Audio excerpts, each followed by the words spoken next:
Hay lugares que no aparecen en los mapas, zonas silenciadas por el protocolo, selladas por el miedo y preservadas por el olvido, lugares donde la lógica se rompe y lo inexplicable se convierte en rutina. En diciembre de 1980, uno de esos lugares fue el bosque de Rendlesham, en Inglaterra. 3 noches, decenas de testigos, objetos que no eran aviones, luces que no eran bengalas, silencios que no eran naturales. Rendlesham Forest se convirtió en el Roswell británico, pero aquí no hubo platillos estrellados ni fotografías filtradas, solo informes clasificados, grabaciones inquietantes y un testimonio tras otro repitiendo lo mismo. Algo aterrizó, algo nos observó, y algo dejó huella. No estamos hablando de rumores o luces lejanas, hablamos de soldados, oficiales, comandantes de la Fuerza Aérea estadounidense, desplegada en suelo británico, hombres entrenados para distinguir lo posible de lo imposible, y que esa noche se encontraron con lo segundo.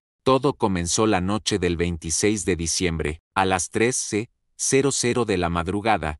2 soldados patrullaban la base aérea de Rafford Bridge, una instalación conjunta bajo control de las fuerzas estadounidenses. Notaron unas luces extrañas entre los árboles del bosque cercano. Al principio pensaron que era un avión estrellado, pero no había explosión, solo un resplandor pulsante. Se pidió permiso para investigar. 3 hombres fueron enviados: John Burroughs, Edward Cavanzag y Jim Penniston. Penetraron en el bosque con linternas. Avanzaron durante 20 minutos hasta que encontraron algo: una nave, pequeña, triangular, con marcas grabadas en el fuselaje, flotando a 1 metro del suelo. Emitía un zumbido bajo y constante, y una luz blanca que cegaba. Penniston se acercó, tocó el casco, sintió una descarga, un patrón visual se grabó en su mente. Dijo que vio símbolos, parecidos a jeroglíficos. Dijo que la nave desapareció en silencio. No voló, no se esfumó, simplemente dejó de estar. Cuando regresaron, los relojes estaban desfasados, y la radio no funcionaba. El día 27 pasó sin incidentes, pero algo había cambiado: el clima, la atmósfera, los animales del bosque no hacían ruido, y los soldados de guardia decían sentirse observados. Se registraron interferencias en los sistemas de radar. Equipos electrónicos fallaron sin explicación, pero no hubo orden de búsqueda, solo silencio. Algunos afirman que los altos mandos ya sabían algo, que los informes no se enviaron a Londres, sino directamente a Washington, que los nombres de los soldados fueron anotados, y que la noche siguiente se preparó una operación distinta, no una patrulla, una evaluación formal, y esa vez, el oficial al mando decidió acompañarlos. El teniente coronel Charles Salt no era un novato, había servido en múltiples zonas de conflicto, era metódico, frío, racional, pero esa noche dejó un testimonio grabado que cambiaría su vida, y el de todos los que lo escucharan. La noche del 28 de diciembre, Alt llevó consigo una grabadora de cinta, también un contador Geiger, y un pequeño grupo de soldados. Ingresaron al bosque, llegaron al mismo claro donde se reportó el objeto 2 noches antes, y allí, los instrumentos enloquecieron. La radiación estaba por encima del nivel natural, y los árboles parecían quemados. Mientras inspeccionaban la zona, una luz apareció en el cielo, se movía erráticamente, luego otra, y otra. No eran bengalas, no eran estrellas, cambiaban de dirección. Emitían haces de luz hacia el suelo, y una de ellas pareció dividirse en 2. Alt narra todo esto mientras ocurre. Su voz tiembla, su tono cambia, lo que antes era protocolo se convierte en terror contenido. Los soldados describen luces rojas, blancas, azules, movimientos imposibles, formas que se materializan entre los árboles. Durante más de 1 hora, permanecen allí, observando, sintiendo, grabando, sin respuestas, sin contacto, pero con la certeza de que aquello que ven no es de este mundo, o si lo es, no debería estar allí. El audio que grabó Alt aquella noche es una de las piezas más inquietantes de todo el expediente OVNI británico. Su voz describe cambios de temperatura, luz que se mueve entre los árboles, Objetos que pulsan con intensidad variable. Se oye el pitido del contador Geiger. Se oye a los soldados perder la calma. Nadie da una explicación. El archivo fue considerado interno, clasificado, pero una copia salió, se filtró años después, y con él, una serie de documentos que confirmaban que algo había ocurrido. No se trataba de un solo testigo, no era un rumor. Había registros, firmas, descripciones técnicas, dibujos de los símbolos, todo con fecha, hora y coordenadas. Alt nunca se retractó. En 2010, declaró públicamente que el gobierno británico y la Fuerza Aérea estadounidense sabían más de lo que admitían, que hubo encubrimiento, que las pruebas fueron recogidas, y que algunos testigos fueron presionados para guardar silencio, porque lo que vieron no podía explicarse sin abrir una puerta que nadie quería abrir.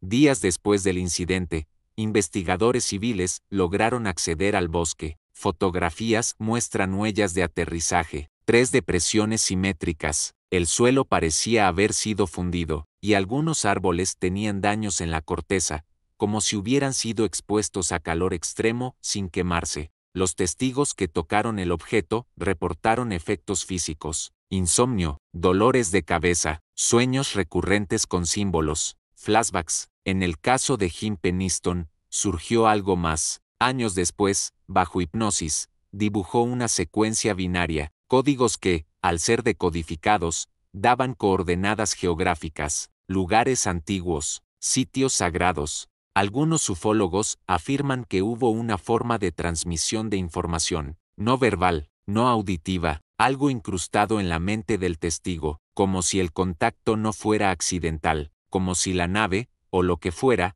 hubiera elegido que dejar atrás no solo marcas físicas, también huellas mentales. En 1983, el Ministerio de Defensa británico emitió un informe oficial. Minimizaron el incidente, dijeron que las luces podían deberse a un faro cercano, que la confusión era comprensible dada la tensión militar, que no había amenaza para la seguridad nacional, pero no negaron que algo ocurrió, solo lo diluyeron. Ese informe fue criticado por su falta de rigor. No analizaba la grabación de Alt, no mencionaba los niveles de radiación, no abordaba los efectos psicológicos en los soldados, y lo más extraño, omitía detalles clave presentes en los reportes originales, como si una versión editada hubiera reemplazado al documento real. Muchos creen que el MOD actuó bajo presión, que Estados Unidos solicitó controlar la narrativa, que Rendlesham fue clasificado como incidente transfronterizo de tecnología desconocida, y que el encubrimiento no fue para evitar el pánico, sino para estudiar en secreto lo que realmente había aterrizado en el bosque.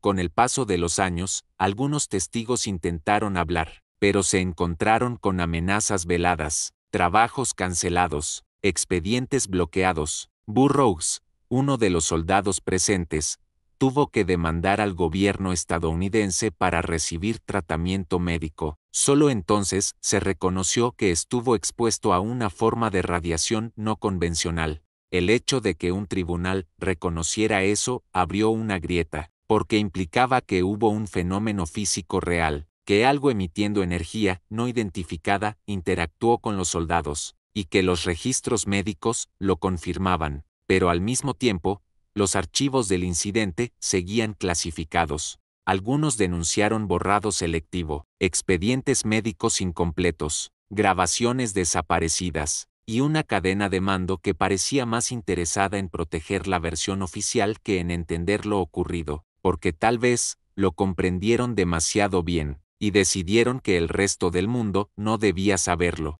Una de las explicaciones más repetidas es la de un experimento militar secreto, que lo ocurrido en Rendlesham fue una prueba de tecnología avanzada, aviones furtivos, drones experimentales, o sistemas de guerra electrónica, pero esa teoría presenta fisuras. Ninguna aeronave terrestre puede moverse en silencio absoluto a baja altura sin generar turbulencias. Los testigos hablaban de objetos que cambiaban de forma, de luz sólida, de comportamiento inteligente, y de ausencia total de sonido. Además, ¿por qué probar algo así tan cerca de una base aliada? ¿Por qué arriesgarse a que testigos armados reaccionaran con hostilidad? Y sobre todo, ¿por qué recoger los restos como si fueran artefactos no humanos? La explicación tecnológica resulta cómoda, pero no resuelve lo principal: las marcas, la radiación, los códigos mentales y las consecuencias psicológicas, porque los testigos no solo vieron una máquina, vieron algo que no se comportaba como nada que conocieran, algo que parecía mirar dentro de ellos. Para muchos,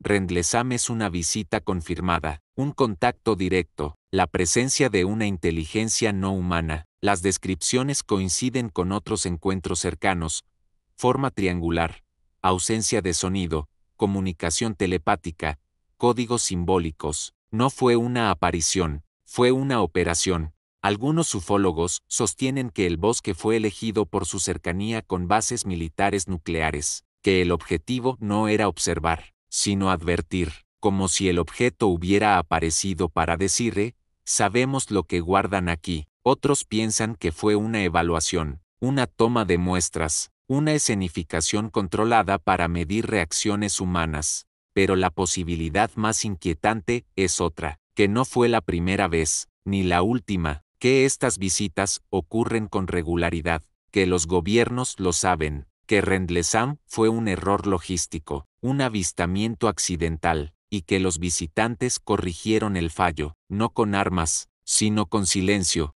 Algunos investigadores alternativos han planteado hipótesis más radicales: que lo visto en Rendlesham no vino del espacio, sino del tiempo, o de otra dimensión, que la nave era una especie de sonda, un artefacto diseñado para cruzar realidades, y que los testigos presenciaron una filtración de realidades paralelas. Los patrones de comportamiento del objeto no encajan con tecnología convencional, ni siquiera con lógica biológica. El hecho de que Peniston recibiera un código binario por contacto físico sugiere una forma de comunicación simbólica, no oral, no visual, algo estructurado como un programa, o como un mensaje encriptado. La posibilidad de que los objetos vistos fueran inteligencias extradimensionales explica los fallos de radar, las alteraciones en el tiempo percibido, y las secuelas físicas, como si el simple contacto hubiera alterado la estructura misma del entorno, y como si los testigos, sin saberlo,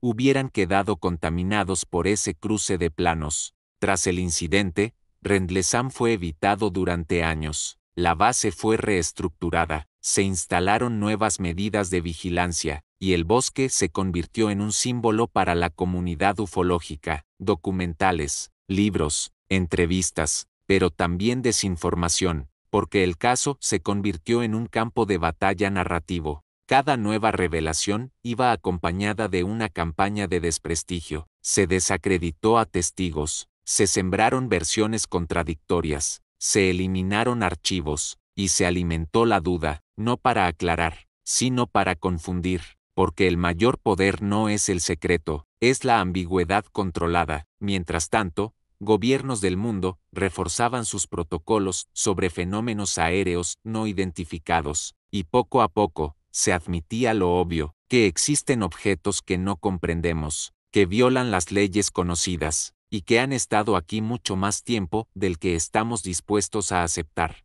Más de 40 años después, muchos de los soldados siguen vivos, y siguen repitiendo la misma historia. No buscan fama, no quieren dinero, solo que se les crea, que se reconozca que aquello que vieron fue real, que las heridas que llevan no son metafóricas, son físicas, son mentales, y no han sanado. Peniston aún tiene visiones. Burroughs aún necesita tratamiento médico. Alt aún sostiene su relato sin cambiar una sola palabra. Han sido estudiados, entrevistados, analizados, y su coherencia desconcierta, porque no hay contradicciones, solo vacío, un vacío donde antes hubo certeza militar, y ahora solo hay silencio. Los nuevos informes desclasificados dan peso a su versión. Ya no son locos, son testigos, y Rendlesham, lejos de debilitarse, se fortalece, porque cada año que pasa, hay más pruebas, y menos excusas.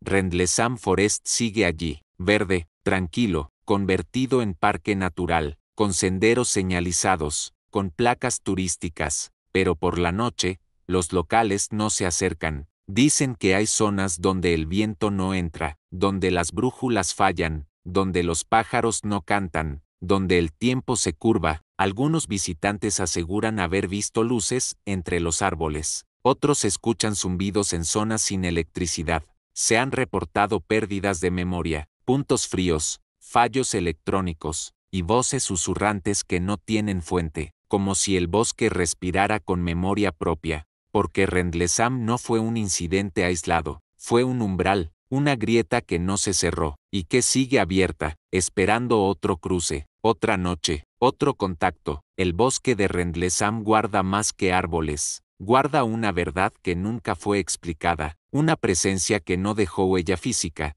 pero sí una marca imborrable en la mente de quienes estuvieron allí, una inteligencia desconocida, un mensaje incompleto, una advertencia aún sin traducir.